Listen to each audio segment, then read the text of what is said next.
Good morning. I hope you are all doing great. This is Sara Nada. We are continuing our course of Mathematical Economics 2.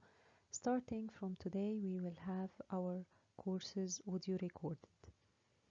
This class is for both the English section, the credit hour system, and the Arabic section, the old system.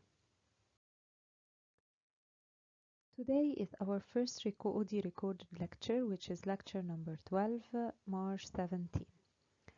In today's lecture, we are going to revise the concept of derivatives. It's important to revise the concept of derivatives because I need to refresh your memories about this concept. What is a derivative? How can we calculate it? And because we will use this in the second part of our course. Let's start by the revision on the concept of derivatives. First, we need to define what is the rate of change. Generally, the rate of change refers to the change in the value of any variable in response to a change in another variable. If we have two variables, y and x, then the rate of change refers to the change in the value of y as a response to a change in the value of x. And for sure, the two variables should be related by a function. For example, we can have y equal to f of x, where f refers to any function that is determining the relation between the two variables. It is interesting to know about the rate of change of the equilibrium value of an endogenous variable with respect to a change in a particular parameter or exogenous variable. There is a typo because we have here exogenous, so this is a G.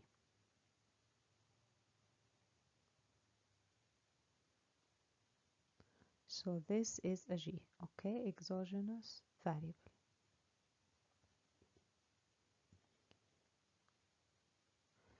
So again,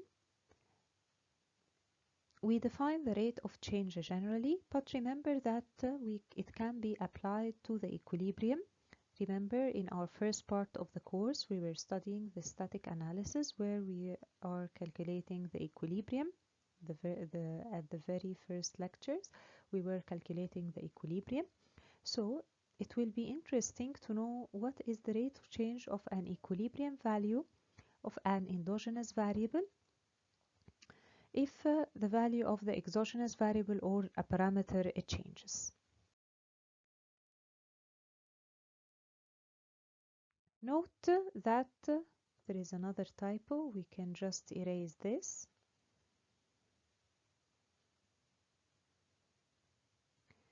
So note that we are restricting ourselves to the simple case where there is only a single parameter or single exogenous variable, which is clear from the function that we choose. We wrote y equals to f of x. Okay, so this is our note. We are just restricting ourselves to the case of one variable. Later on in next lecture, I will ask Nurhan to apply this and solve with you some examples and remind you about the rules of differentiation. You will also have some examples on partial derivatives where you can find more than one exogenous variable. But for today's lecture, we are restricting ourselves to the case of having only a single parameter or a single exogenous variable in the model. Now let's move to define the difference quotient. The equation that is written in front of you, delta y over delta x, equals to f of x node plus delta x minus f of x node divided by delta x. The numerator of this numerator here is just defining the change in the value of y, which is f of x node plus delta x minus f of x node, while the denominator is the change in x. This difference quotient represents the change in y per unit change in x. Okay, so the difference quotient represents the change in y per unit change in x. It measures the difference quotient, measures the average rate of change of y. And it can be calculated easily if you know about the initial value of x, or what we call x naught, the initial value of x, and if we know about the magnitude of the change in x, which is delta x. Now that we have defined the difference quotient and before it the rate of change, what is the derivative? If we are interested in the rate of change of a variable, let's say y, when another variable x changes, such that the change in x is approaching 0, is very, very small, this equivalent to taking the limit of the difference quotient as the change in x is going to 0. The limit of this difference quotient is the derivative of the function y. So what is the derivative? The derivative is the limit of the difference quotient as the change in x goes to 0. The derivative measures the instantaneous rate of change because it measures the rate of change when the change in x or in the variable is very, very small. There are common notations for the derivative. For example, how can we refer to the derivative? We can write the first common notation is f prime of x. So this first notation here, if you can see in front of you f prime of x, this refers to the derivative of the function f. Okay, so if we have a function f of x, okay, then f prime of x refers to, if we have the function y equals to f of x, as we have written in our example, y equals to f of x, then the first notation for the derivative is f prime of x. A second common notation that is used to refer to the derivative is simply f prime. Without writing f prime of x, if you just wrote f prime, this can also refer to the derivative of the function. And another common notation, I am sure you are familiar with this also, that is dy by dx, which is the common notation for the derivative, the change in y with respect to the change in x, when the change in x is very small. The f prime of x, we call it the derivative function. So when we calculate the derivative, it gives us the derivative function. Now let's move to connect the concept of the derivative with the slope of the curve. Is there any relation between the derivative and the slope of the curve? The concept of the slope of the curve is merely the geometric counterpart of the concept of the derivative. How is this? Let's draw something, a graph here, in order to show it to you and to know how the slope of the curve is the geometric counterpart of the derivative. First, let's draw our axis, the y-axis and the x-axis. Remember that we are using our example of the function y, that is function of x.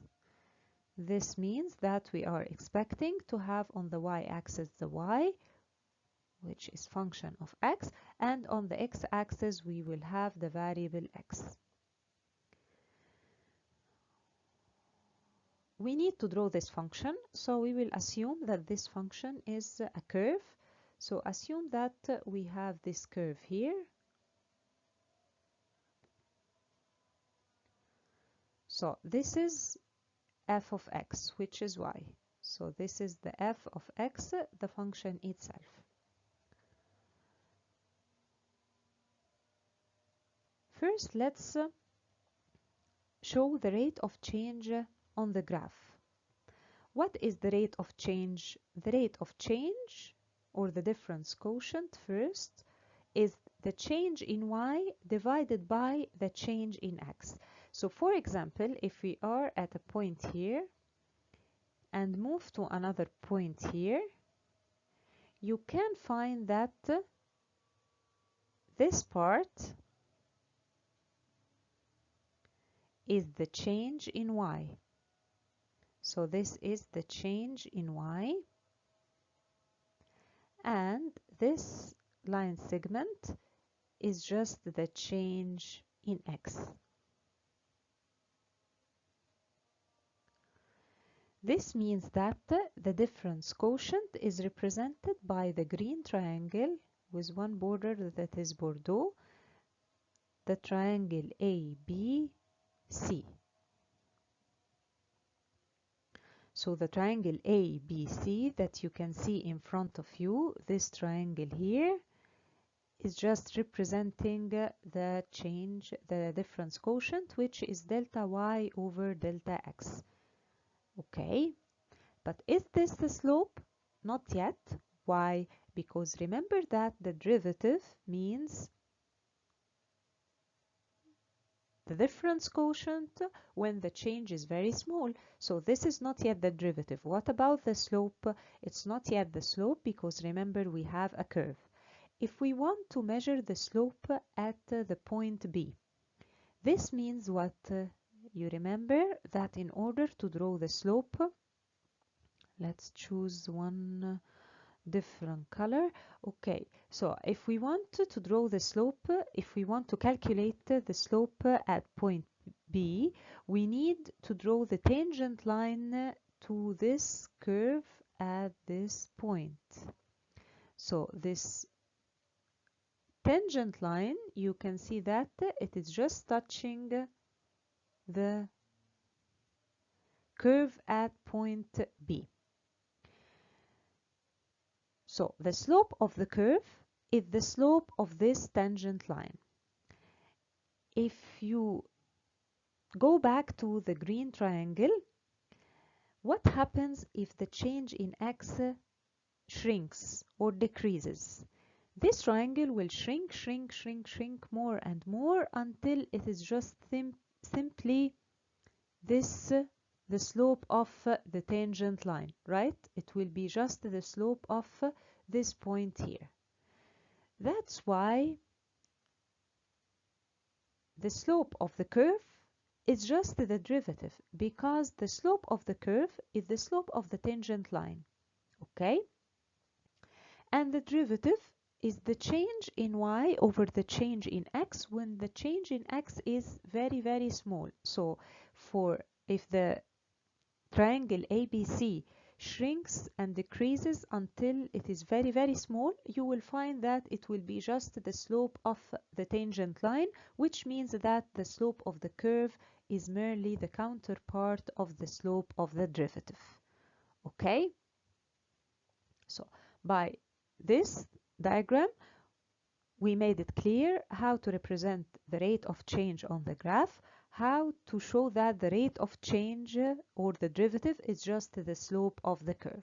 Okay?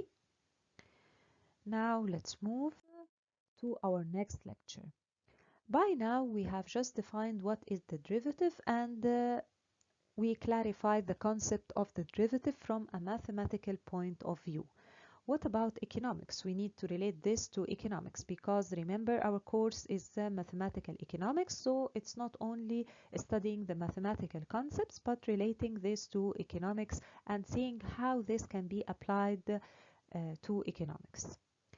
In economics, I'm sure you are familiar with this. You know that the marginal function represents a change in the total function when the change is infinitesimal, or infinitesimal means extremely small changes. Therefore, the marginal function is just the derivative of the total function. Why? Because we said the marginal function represents the change, an infinitesimal change in the total function. This means that the marginal function is just the derivative of the total function. The marginal function is the derived function of the total function.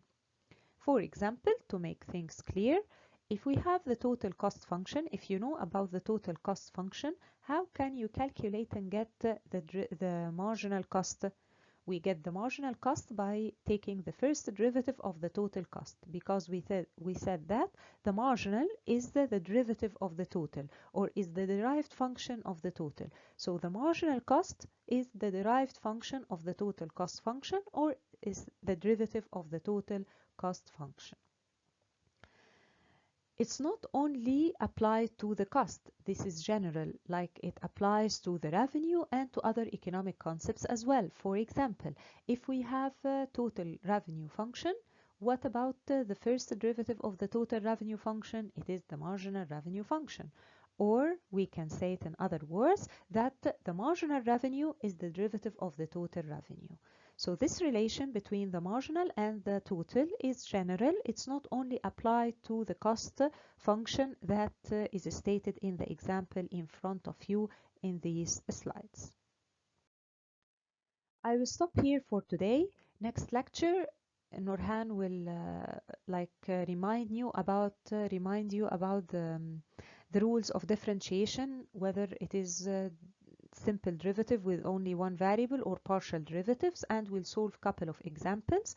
You can always refer to your book Al-Fashang because it's very simple and it has many examples and many clarifying examples to these concepts. You can always go back to your main reference of the course. And I don't know if you have any questions.